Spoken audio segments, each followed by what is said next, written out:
তুমি কৃপা করে যে আমার সঙ্গে গান গায়, আমার জীবন ধন্য হয়ে গেছে। আমি প্রথমেই তার চরণে প্রেম ভক্তি রাখছি।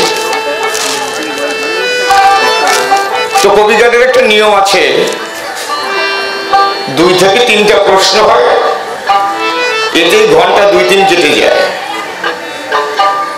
আজকে আমার বিপক্ষে নারদ মুনি, উনি যে প্রশ্ন করেছে কতখানি, বাবা গোনার বিষয় না, গোনা যাবে না। ওনার ইচ্ছা তাই প্রশ্ন করে দিয়ে যায়, ওনার আশার আর ইচ্ছা নাই। এরপরে কয় 3টা প্রশ্ন করলাম, তো রাগ করেন না। বাংলাদেশ থেকে এক লোক ভারতে গিয়ে ও টাইটেল পাল্টাই দিছে। নমসূদ্রের ছেলে ভারতে গিয়ে টাইটেল ভট্টাচার্য লাগাইছে, ব্রাহ্মণ সন্তান। তো ব্রাহ্মণের কাছে মানুষ যায়, জিজ্ঞাসা করে, বাবু আজকে মাসের কত তারিখ?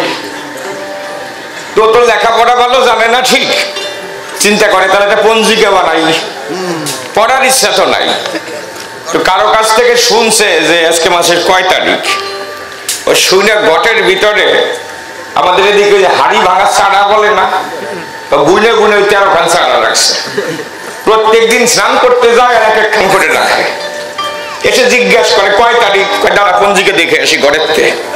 তো ঘরে গিয়ে গোনে, যে কয় খান হয় সেই কয় তারিখ। একটা ফাজিল ছেলে এসে বলতেছে, ঠাকুর মশাই আজকে কয় তারিখ? কয় দাঁড়া পঞ্জিকা দেখে এসি। কয় ঠাকুর পঞ্জিকা বাইরে নিয়ে আসা যায় না? হ্যাঁ তোরা ছোট জাত, তোরা বুঝবি কি, থাক আমি পঞ্জিকা দেখে আসি।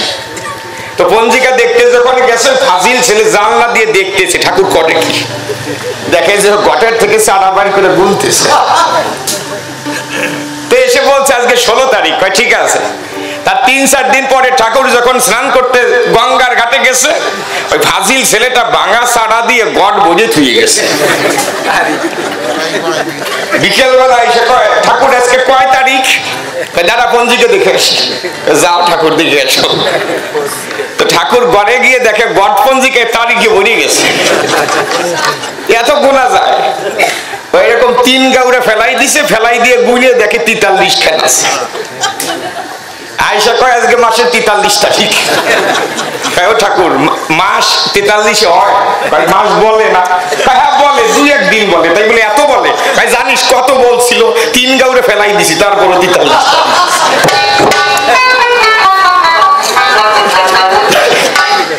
ওনার প্রশ্ন আমি 3 গাউরে ফেলাই দিল বাবা, ওনার 3টে থাকবে। বসে শুনেন নারী নড়ে। উনি দেখে বললো আপনার দিকের ধারে এই জগৎ সংসারে দেখেছে তাই রাধা কৃষ্ণের প্রেম। এটা সকাল না, সম্পদ হিসেবে বললেন। আগে তাকে একটা গান শোনায়, এরপরে দেখে আলোচনা দিকে যায়।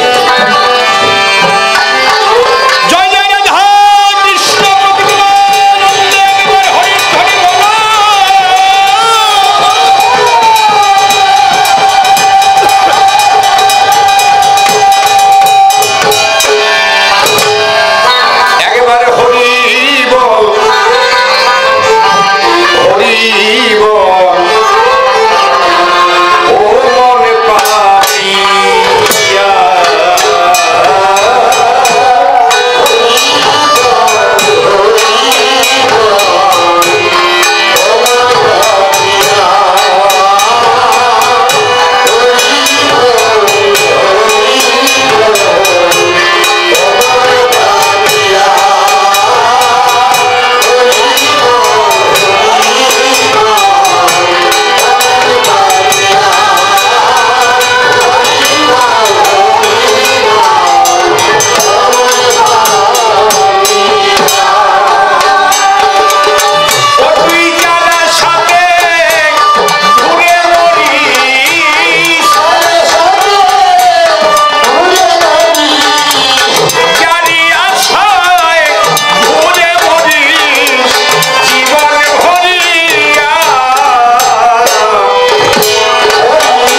লাভ কারে কয়? চিন্তা করবেন নিরবধি, 1 কেজি চাল 30 টাকা কিনে যদি 40 টাকায় বিক্রি করা যায়, তাতে কিন্তু 10 টাকা লাভ হয়। এটা না লাভ? তাহলে বিয়ের আগে যদি 3-4টা প্রেম করা যায়, যদি আর এক জায়গায় বিয়ে হয়, না আগের 3টেই তো লাভের টাকা। এই লাভ করে বাবা মাকে ত্যাগ করে পালায়ে গিয়ে বিয়ে করে, বেঁধেছে সুন্দর একটা ঘর। দিনার দিনে দিন কেটে গেছে, বলি আপনাদের কাছে কেটে গেছে 1টি বছর। বলি আপনাদের কাছে ছেলেটার লেখাপড়া গোল্লায় গেছে, মেয়েটার লেখাপড়া ছেড়ে দিয়েছে। ছেলেটা এখন মাঠে কাজ করে আর মেয়েটা রান্নাঘরে রান্না করে। এইভাবে 1 বছর কেটে যায়। 1 বছর পরে ছেলেটা কাজ করে ফিরে এসে ঘরে স্ত্রীর ধারে বলে, প্রেয়সী, আমি জানি তুমি আমাকে ভালোবাসো, আমিও তোমাকে ভালোবাসি, কিন্তু অবশেষে বসে বসে ভাবি তাই যদি তোমার আগে আমি মারা যাই। পুরুষ জাতি যারা এই কথাগুলো বলে, তারা যদি তোমার আগে আমি মারা যাই। ওই নারীটা ছিল, দেখে দিক বলল, এই কথা তুমি আমার আর কোনোদিন বলো না, তুমি মারা গেলে আমি বাঁচতে পারবো না, আমিও মারা যাবো। আছেন যত বিজ্ঞ দলে নারীরা এই কথাটা বলে, তুমি মারা গেলে আমিও মারা যাবো। আচ্ছা, যদি কারো স্বামী মারা যায়, সঙ্গে সঙ্গে স্ত্রীকে মারা যায়, কারণ লাভ নাই, মরে তো লাভ নাই। ছেলেটা ডেকে বলছে, অবিকল, ক্লান্ত কলে পরে ফিরে এলাম ঘরে, প্রিয়ে তুমি আমারে খাওয়াতে পারো একটু জল? স্ত্রী আর দেরি করে নাই, কাচের গ্লাসটি ধরে তাই বাইরে চলে গেছে যেখানে আছে টিউবওয়েল। কাচের গ্লাসে জল পূর্ণ করে যখন ফিরে এসেছে ঘরে, দেখতে পারে কপাল পড়ে গেছে, স্বামীর মুখের কথা মুখে রয়ে গেছে, বিছানায় গড়াগড়ি দিয়েছে ভাই, তাহলে বাকি কি দিয়ে পরানিখানা বাঁধে। মনে মনে চিন্তা করে, এত বড় হতভাগিনী বিচারে স্বামী জল খেতে ছিল, জল খাওয়াতে পারলাম না, চোখের জল ছেড়ে দিয়ে এখন স্বামীর চরণ জড়িয়ে ধরে গেল।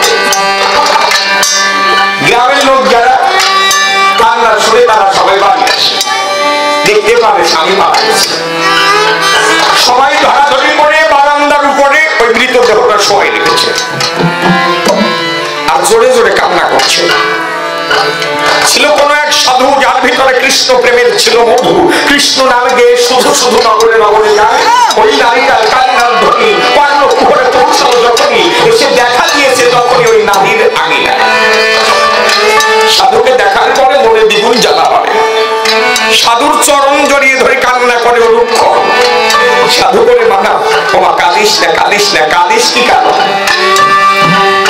মেয়েটা দেখে বলে সাধুর কাছে, সাধু বাবা, আমার স্বামী মারা গেছে, আমার স্বামী মারা গেছে। সাধু ডেকে করে, বাবা বা কাঁদিস না, এই জগতে কেউ চিরদিন থাকে না, জন্মিলে মরিতে হবে, অমর কে আছে হবে, কেউ তো চিরদিন থাকে না। পৃথিবীতে নাট্য অংশ বলি, তোর বরাবরই আমরা সবাই নাট্য অংশ অভিনয় করি। যখন রাত শেষ হয়ে যায় তখন আবার নাট্যমঞ্চ শান্ত হয়, ফিরে যায় যে যার জায়গায়।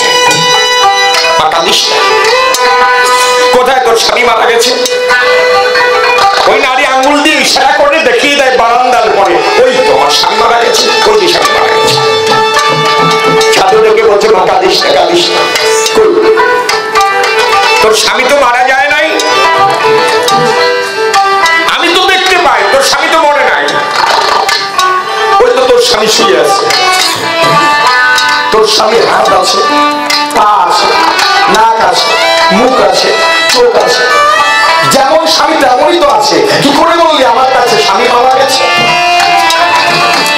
নারী দেখে করে মানা, সাধু বাবা, কাটা ঘায়ে লবণের ছিটে দিয়ে দেয়। ওই যে যে শুয়ে আছে সে আমার স্বামী না। আমি বলি, তোমার ধারে আমার স্বামী ওই দেহ ছেড়ে চলে গেছে। সাধু দেখে বলছে, বাবা আমার কথা নিস, আজকে যাকে স্বামী বলে দাবি করছিস, যে স্বামী দেহ ছেড়ে চলে গেছে, তারে তুই চিনিস?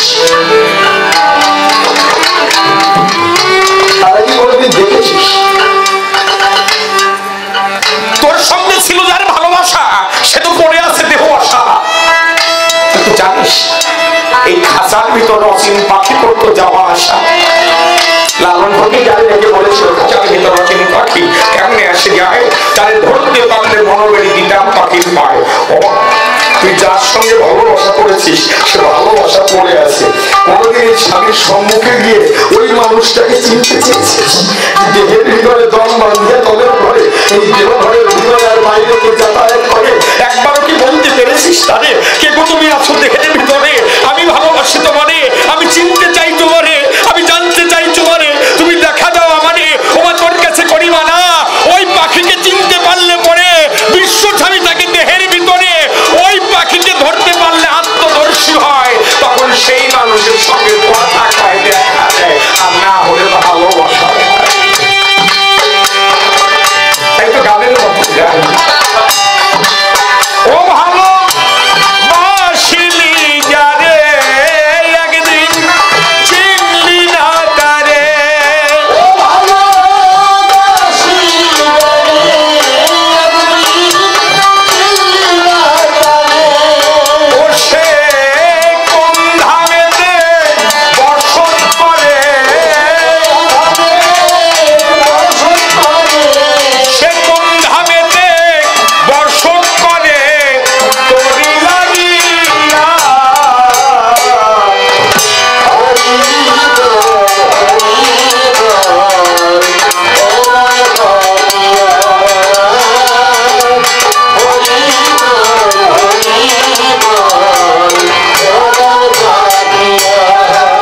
ও যে সব দিল নিরন্তর একদিন বাঁধলি না তার ঘর, ও যে সব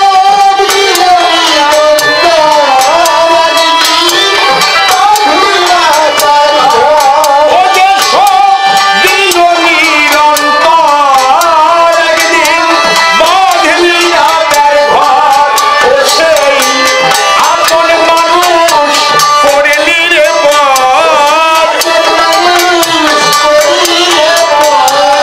আপন মানুষ করেলি রে পর, পরের লাগিয়া।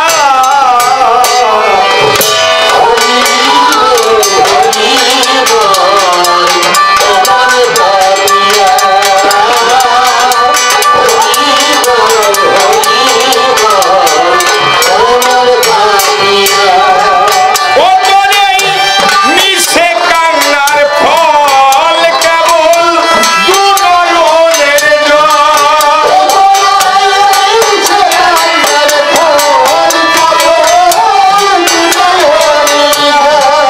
ও তোরে মিশে কান্নার ফল কেবল দু নয়নের জল, এদিন সম্রাটেরই শেষের সম্বল,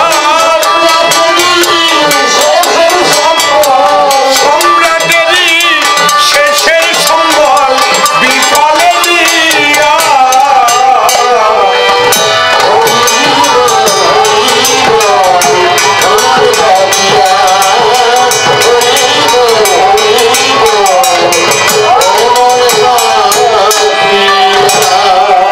আমি অগ্রগণ্যে সেই পর্বে যার গুণগণ নিয়ে সেই বেঁধে করতে জানে, একবারে স্মরণ নিলে যার পায় সকলে ব্যাঘাত বিঘ্ন দূরে যায়, সর্বগ্রে বারে বারে প্রণাম করি যায়।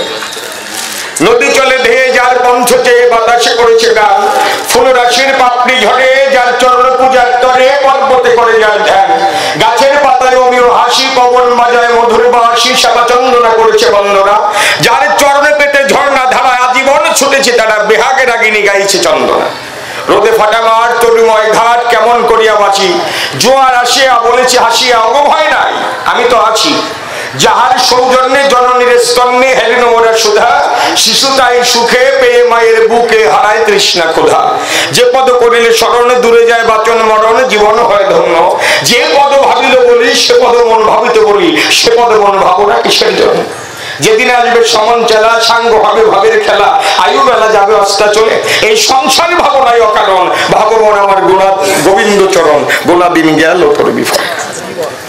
পরিবন্ধী পিতা মাতা যারা আমার জন্মদাতা, যাদের অশেষ কৃপা বলে এসে এই ধরা পড়ে কবি কীর্তন গান করে ঘুরে মরি পলে পলে, পরিবন্ধী গুরুচরণের সঙ্গে থেকে জীবন মরণে, যে চরণের পর দিয়েছি মম পাপ দেহের ভার, ও দয়াল তুমি কথা নিও, সেই পার ঘাটাতে দেখা দিও, অধম সম্রাটকে করে নিও সেদিন ভব সিন্ধু।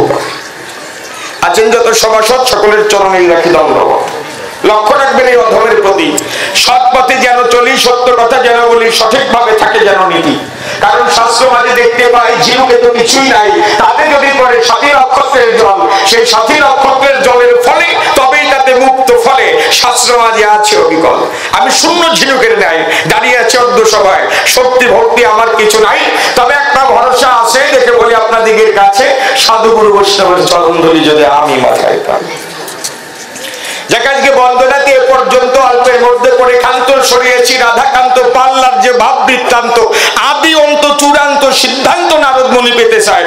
তাতে এমন কেবা শক্তি ধরি আমিও শ্রীকৃষ্ণের ভূমিকা রক্ষা করি, তদুপরি দাঁড়ালাম এ ধর্মসভায়। বসে শোনেন নারী নরে, সে আমাকে কৃষ্ণ বলে উপস্থাপন করে, আমি আপনাদের কাছে আগেই করি মানা, আমি কিন্তু আসলে বাবা কৃষ্ণ না। অন্তরে জেগেছে ভাবো কৃষ্ণের ভূমিকায় করতে হবে অভিনয়। আমি অভিনয়, অভিশব্দের অর্থ আসল নয় মানে না, আসল না মানে আসলের মতো আমি ওই রকম তার প্রতিনিধিত্ব করার জন্য জবাব দেওয়ার চেষ্টা করে যাব। বসে শোনে নারী নরে, নারদ মুনি এসে আসরে, বিনা বাজায়ে মধুর স্বরে করে কৃষ্ণ নাম। দেখে বলে আপনাদিগের দ্বারে কুরুক্ষেত্রের ভিতরে কৃষ্ণের ঘটে গেছে যত দুর্নাম। আজকে আছেন নারদ মুনি, আপনারা তো জ্ঞানী গুণী, সবাই জানেন নারদ ভক্ত শিরোমণি, কি বলে তাই না বাবা? নারদের মতো ভক্ত নাই, নারদ ভক্ত শিরোমণি। আপনারা কোন ভক্ত শিরোমণি, নারদ জ্ঞানী গুণী, বিনা খানি বাজায়।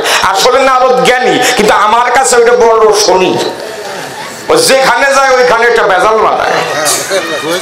আজকে ওকে বেজাল বাধাই দিয়ে গেছে ভাই, আপনারা রাগ করবেন না সবাই।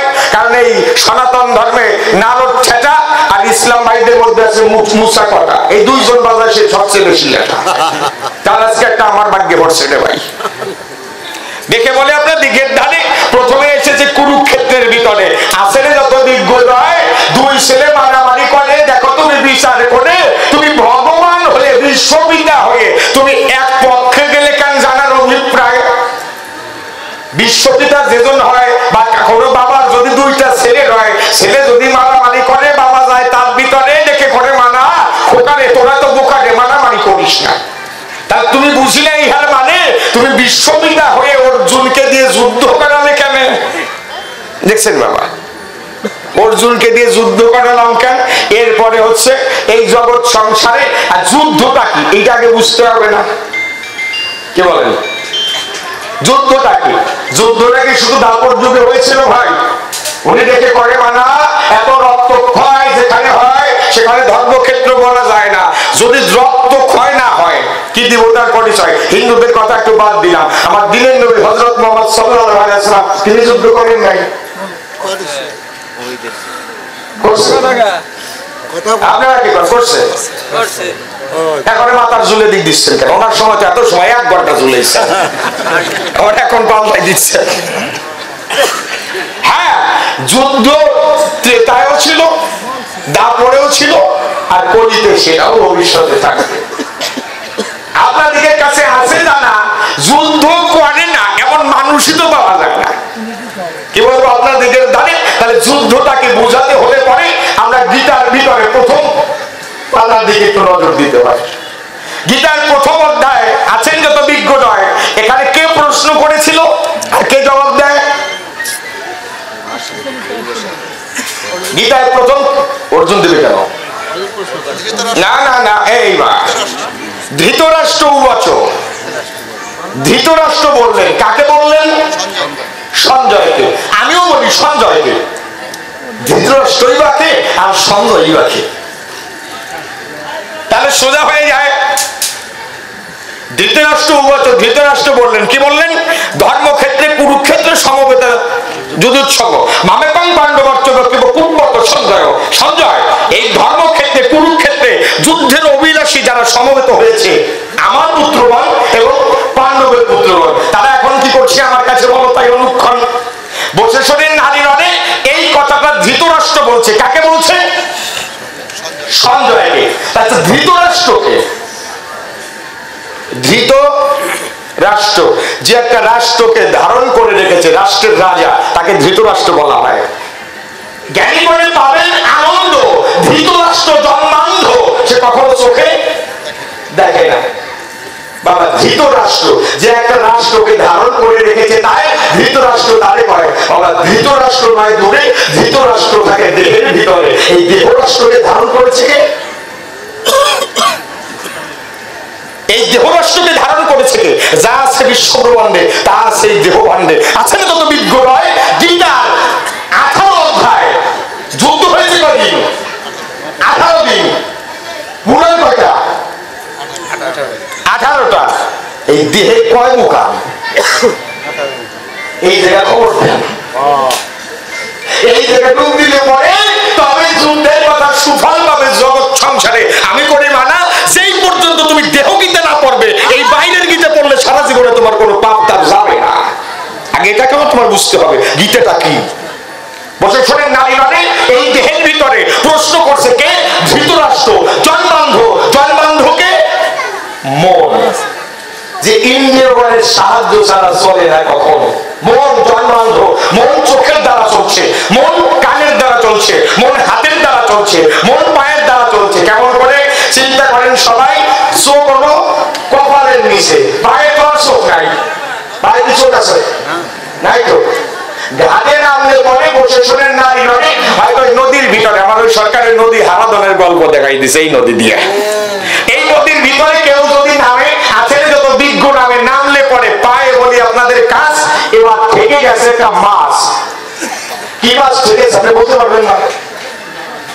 পা ঠেকলে এবার একটা গাছের উপর দিয়ে আপনি ঘাটে নামছে, ঘাটে। বাবা গাছের ঘাটে, গাছটা কোন জায়গায় কাটা আছে বা কোন জায়গায় কি আছে আপনি পা দিয়ে বুঝতে পারছেন না। পায়ে কি চোখ আছে? ওই খেজুর গাছ না কি গাছ কে বলে দিছে? মন। আপনাদের থাকবে ধারণা মনের ইঙ্গিত ব্যতীত কথা নয়, অসঙ্গত। এই ইন্দ্রিয়গণের সাহায্য ছাড়া কেউ কোনো কর্ম করতে পারে না। এই জন্য মনকে বলা হয় জন্মান্ধ, ধৃতরাষ্ট্র, যে দেহটাকে ধারণ করে রেখেছে মন। কি বলবো আপনার দিকের ধারে? এবার মন জিজ্ঞেস করছে কানে? সঞ্জয়কে। সঞ্জয়কে আছে যত বিজ্ঞ নয়। এবার বলি এই সবাই যখন পাণ্ডব আর কৌরব যুদ্ধ হয়, তখন অর্জুন যেজন রয় দেখে শ্রীকৃষ্ণের কাছে কয়, সকাকৃষ্ণ ভঙ্গি বাঁকা কথা দাও, এই রথখানা তুমি যুদ্ধের মাঝখানে স্থাপন করে দেখাও। আমার অন্তরে আছে ভাবো, তুমি সকল নাম ধরো, তোমার আমি কি করবো? কথা দাও, কাদের সঙ্গে যুদ্ধ করবো তাদেরকে আগে তুমি আমার দেখাও। তখন শ্রীকৃষ্ণ দেরি না করে ওই রথখানা যুদ্ধের মাঝখানে স্থাপন করে দেয়। ঈশ্বরের কেমন ছিল সৃষ্টি, যখন অর্জুন চারিদিকে দিয়েছে দৃষ্টি, দেখতে পারে সব আত্মীয় স্বজন ধনুর্বাণ ত্যাগ করে, তখন দেখে পারে কৃষ্ণ কেলে শোনা আত্মীয় স্বজন নির্ভর করে আমি রাজা হতে চাই না, তোমার কাছে পরিপ্রকাশ, আমি পুনরায় চলে যাবো বনবাস। আত্মীয় স্বজন মেরে আমি এই রাজ্য সুখ চাই না, আত্মীয় স্বজন মেরে আমি রাজ্য সুখ চাই না।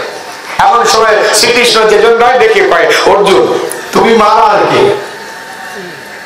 তুমি মারার কে?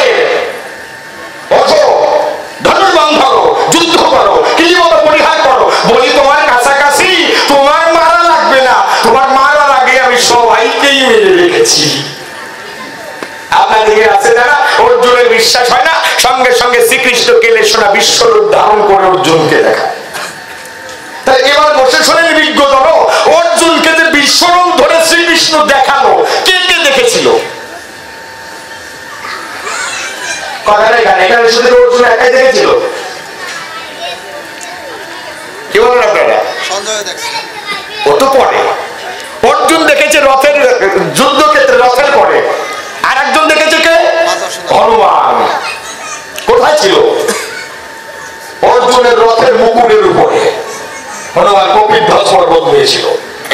আগে দেখেছিল ওই ভীমের পুত্র ঘটোৎকচ, ঘটোৎকচের পুত্র বরবারিক যুদ্ধের সমস্ত ঘটনা জানত, প্রত্যক্ষদর্শী ছিল। আর কে দেখেছিল?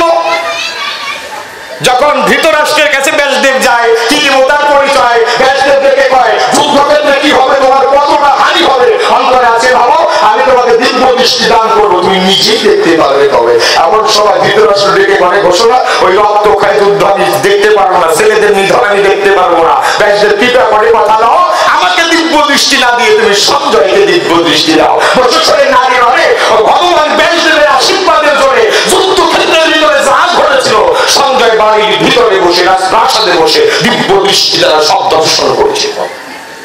তাহলে সঞ্জয়কে যে দিব্য দৃষ্টি, জ্ঞানের অধিকারী, এই দেহের ভিতরে প্রশ্ন করছে কে? মন। জবাব দিচ্ছে কে? জ্ঞান। মন প্রশ্ন করছে এই যুদ্ধক্ষেত্রে কি হচ্ছে সঞ্জয়, তুমি আমাকে বলো। আমার পুত্র আর পাণ্ডবের পুত্র। আমার পুত্র কারা? মনের পুত্র 10 ইন্দ্রিয়, মনকে দিয়ে বলা হয় 11 ইন্দ্রিয়। এই মনের পুত্র হচ্ছে 10টা ইন্দ্রিয়। তাই 10টা ইন্দ্রিয়ের এক একটা ইন্দ্রিয়ের 10টা করে গুণ থাকে, 10 দিক ধাবিত হতে পারে। তাহলে 10টা ছেলে, তাদের 10টা করে গুণ, কত হলো? 10 গুণ 10 100। এই ধৃতরাষ্ট্রের পুত্র 100 জন, আর পাণ্ডব হচ্ছে 5 জন। তাহলে 5টা আত্মা করে। হিন্দুরা বলে জীবাত্মা, ভূতাত্মা, পরমাত্মা, আত্মারাম, আত্মারামেশ্বর। আর মুসলমান ভাইরা যারা বলে নামাদি, জামাদি, হায়ানি, ইনসানি, মুর্শি। এবার আমার কথা তোলো, এই যুদ্ধক্ষেত্রে কি হলো সঞ্জয়, তুমি আমার কাছে বলো। বাবা এখানে তো গান দিয়ে বুঝাই আগে, কি বলেন? এবার যুদ্ধ হচ্ছে তো, এই যুদ্ধ শুধু হিন্দুদের বাড়িতে না, প্রত্যেকটা মানুষের বাড়িতে হচ্ছে।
যাচ্ছে, আমি ঘুম থেকে উঠবো, চোখ খুলে আমি যাকে দর্শন করবো আমি তার পক্ষেই ভগবানের ভক্ত পরীক্ষার জন্য দুইটা আসন রেখে দিয়েছে। একটা মাথার উপরে সিংহাসন, এক পায়ের কাছে রেখেছে কুশাসন। এখন হবে ভক্ত নির্ধারণ।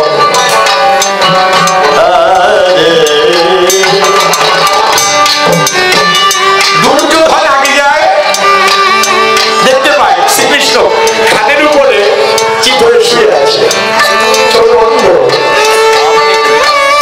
মাথার উপরে যে সিংহাসন ছিল, দুর্যোধনে গিয়ে আগে সিংহাসনে বসলো, পায়ের উপরে পা দিয়ে বসেছে যুবরাষ্ট্র। শ্রীকৃষ্ণের মাথা যেখানে, দুর্যোধনের পাটা দুলছে সেখানে।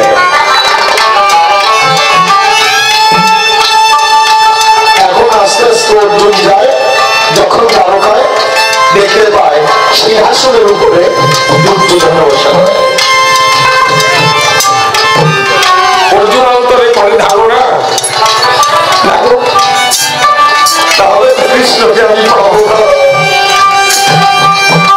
আমি যে দেরি করে এসেছি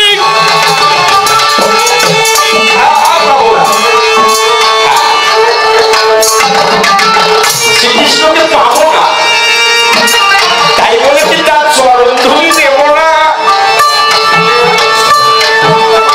শ্রীকৃষ্ণকে পাবো না, তাই বলে কি চরণ ধুলিও নেব না? ওই যে পায়ের কাছে যে কুশাসন ছিল, ওই কুশাসনের উপরে অর্জুন বসে গেল। যারা ভক্ত তারা মাটিতে ধুলে গোড়াগড়ি যায়, তারা উজ্জ্বল আসন চায় না, তারা উচ্চের আসন চায় না, তারা মাটিতে গোড়াগড়ি যায়। যেখানে কুশাসন ছিল ওইখানে অর্জুন বসে পড়ল, বসে পড়ে চিন্তা করে তবে দুর্যোধন তো শ্রীকৃষ্ণকে নিয়ে যাবে, আর কোনদিন কৃষ্ণকে পেতেও পারি না, হতে পারি। চোখের জল ছেড়ে দিয়ে বলছে, তাই তোমাকে পাবার ইচ্ছা ছিল, কিন্তু দেরি হয়ে গেল, আগে তো আসতে পারি নাই। আমার অন্তিম প্রণামটা গ্রহণ করো। অর্জুন হা কৃষ্ণ গোবিন্দ বলে সাথে চোখের জল দিয়ে শ্রীকৃষ্ণের স্মরণ খাওয়ায়। ওই চোখের জল যখন শ্রীকৃষ্ণের পায়ে পড়ে, শ্রীকৃষ্ণের ঘুম ভেঙে যায়।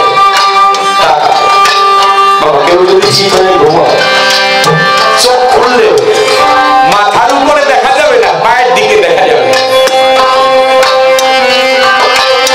কথা ছিল আমি ঘুম থেকে উঠে যাকে দর্শন করবো তার পক্ষে দিকে দেখে চোখের জল দিয়ে শ্রীকৃষ্ণের স্মরণ হয়ে যায়। শ্রীকৃষ্ণ দেখে কয়, অর্জুন সব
দুইজন সন্তান ভগবান দেয় নাই। আমার মায়েরা যারা দেখবেন তারা ওই সকালবেলা উঠে ওই স্নান করে মন্দিরে গিয়ে ওই যে ছোট গোপাল থাকে না, ওই গোপালের ঘুম ভাঙায়, গোপালের স্নান করায়, কাপড় পরায়, পরেন না আপনারা? ওই গোপালের কোলে নিয়ে ভক্ত দাসের স্ত্রী দেখে বলছে, কয়ে ও গোপাল, গোপাল দেখেছিস বাবা আমার কি সুখের কপাল, আমাকে মা বলে ডাকার আর কেউ নাই, মা বলে ডাকার কেউ নাই। পিছন থেকে স্বামী ডেকে কয়, ভগবান রে তুমি কোলে নিয়ে বসে আছো আর দেখে কও আমার কেউ নাই। গোপালই তো তোমার কোলে বসে আছে, গোপাল তুমি কোলে বসা নয়, কাউকে লাগে স্ত্রীকে বসে বাবা, আমি তো আগে বুঝতে পারি নাই, তাই তো আমি গোপালের কাছে কিছু চাই না, তুমি কাজ করো না। তাই গোপাল যদি আমাদের ছেলে হয় তাহলে তো কোনোদিন কিছু দিলাম না দুনিয়ায়। ওই ভক্তদাস আর তার স্ত্রী বাজারে গিয়ে স্বর্ণকারের দোকান হতে টাকা দিয়ে ছোট ছোট দুটো সোনার রুলি কিনে নিয়ে এসে, রুলি কিনে নিয়ে এসে ওই গোপালের হাতে পরিয়ে দেয়। মায়েরা দেখবেন দেয়, সোনার মুকুট দেয়, রুলি দেয়, বাজু দেয়, বাঁশি দেয়, বাঁশি দেয়। ওই সোনার বালাটা হাতে পড়িয়ে খুব সুখে আছে। বসে শোনেন, তবে স্বামী স্ত্রী দুইজন পাশের গ্রামে ভক্ত সঙ্গে যাবে, ওই দুইজন ঘর বন্ধ করে এসে মন্দির ঘরে গোপালদের দেখে কয়, ও গোপাল, গোপাল বাবা তুই ছাড়া তো আমাদের আর কেউ নাই, আমরা পাশের গ্রামে ভক্ত সঙ্গে যাই, কথা নিস, আমরা না আসা পর্যন্ত বাড়িটারে দেখে রাখিস। এই যে ভাব দিয়ে গেল বাড়ি বিহার। এই বলে স্বামী স্ত্রী দুজন ভক্ত সঙ্গে গেছে চলে। ভক্ত সঙ্গে চলে যাওয়ার 3 ঘন্টা পরে 3 জন বৈষ্ণব আসছে ভক্ত দাসের ঘরে। এসে দেখে কয়, ও ভক্ত দাস, ভক্ত দাস বাড়ি আছো, বাড়ি আছো গো? কথা বল না, বাড়িতে তো নাই। বৈষ্ণবরা চিন্তা করছে তাই বাড়িতে নাই, চল বাড়ি ফিরে যায়। ওই বৈষ্ণবরা যখন বাড়ির দিকে ফিরে যাচ্ছে এমন সময় পিছন থেকে একটা ছোট্ট বাচ্চা ছেলে দেখে বলছে, দাঁড়ান, আমার বাবা মা তো বাড়িতে নাই।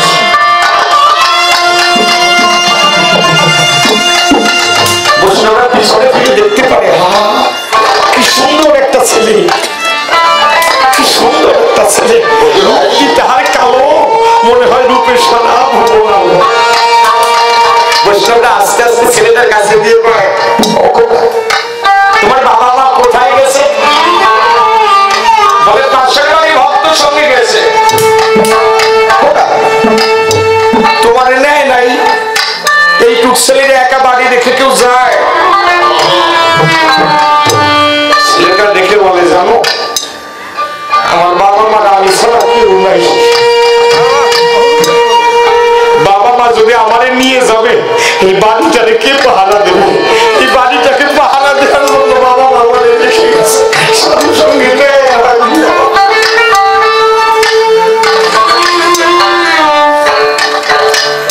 তোমার নাম কি বাবা? আমার বাবা মা ভালোবেসে আমার গোপাল মনে ডাকে, বাবা গোপালের মতোই। তোমার বাবা মা ফিরলে বাড়ি বলো আমাদের অবন্তি নগরে বাড়ি, কালকে আমাদের অবন্তি নগরে বৈষ্ণব সেবা হবে, তোমার বাবা মাকে নিমন্ত্রণ করলাম তোমার কাছে, তারা যেন যায়। বাবা মার সাথে তুমিও যেও, তোমাকে এত ভালো লাগলো, তুমি যেও। এই বলে বৈষ্ণবরা যখন বাড়ির দিকে ফিরে যাচ্ছে ছেলেটা আবার দেখে বলছে, একটু সময় দাঁড়ান। আমার বাবা বলে, বাড়ি থেকে কোনো বৈষ্ণব যদি না খেয়ে যায় চলে, ওই গৃহস্থ দোকানদারের সমস্ত পণ্য নষ্ট হয়ে যায়। শাস্ত্রে বলছে কোন বৈষ্ণব বাড়ি থেকে অমন্ত অবস্থায় গেলে গৃহস্থের সমস্ত পণ্য বুঝালে বুঝানো চলে যায়। আমার বাবা মা বাড়িতে নাই, তাই বলে কি বৈষ্ণব সেবা বাড়িতে হবে না? আপনারা একটু বসেন, ওই বৈষ্ণবদের বসিয়ে রেখে মনের সুখে বাজারের দিকে ছেলে বাজার বলি আপনাদেরকে ধার মিষ্টির দোকানদার তার কাছে গিয়ে কয় দাদা আমার একটু মিষ্টি দেন। মিষ্টি দিয়েছে, মিষ্টি দিয়ে হাতা দেয়, এমন সময় পিছন থেকে দোকানদার কয় হ্যাঁ খোকা মিষ্টি দিলি, মিষ্টির টাকা দিবি না? ছেলেটা দেখে বলছে তাই, আমার কাছে তো কোনো টাকা নাই। তবে বললাম তবে আমি টাকা না দিলে কি হবে, আমার বাবা টাকা দিয়ে যাবো। তোর বাবার নাম কি? বলছে আমার বাবার নাম ভক্ত দাস। দোকানদার বলে করি না বিশ্বাস, আমার জানার মধ্যে নাই ভক্ত দাসের তো কোনো সন্তান নাই। ছেলেটা দেখে বলছে না গো তুমি জানো না, আমি ছাড়া আমার বাবা মারা আর কেউ নেই। দোকানদার তো কত বোঝে না, কত দূরে খোঁজে না। দেখে বলছে খোকা আমি বিশ্বাস করি না, টাকা ছাড়া আমি মিষ্টি দেবো না, মিষ্টি রেখে দাও। টাকা ছাড়া দেবে না? বসে নেই যোগ্য দেবো। হঠাৎ করে ছেলেটা হাতে তাকিয়ে দেখবে তার হাতে সোনার রুলি দুটো আছে। একটা রুলি খুলে দোকানদারকে দিয়ে বলে শোনো এই রুলিটা তোমার কাছে বন্ধ রাখো, এই রুলিটা তুমি আমার বাবা ভক্ত দাসকে ফিরে দিয়ে টাকা নিয়ে যাবে। ওই রুলিটা দিয়ে মিষ্টি নিয়ে বাড়ি চলে আসে। বৈষ্ণবদের পাশে বসে পড়েছে বাচ্চা ছেলে। বৈষ্ণবদের কাছে দেখে বলছে ও কিভাবে বৈষ্ণব সেবা করে তা তো আমি জানি না, আমি তো বাচ্চা ছিল, কিভাবে বৈষ্ণব সেবা করে আমি জানি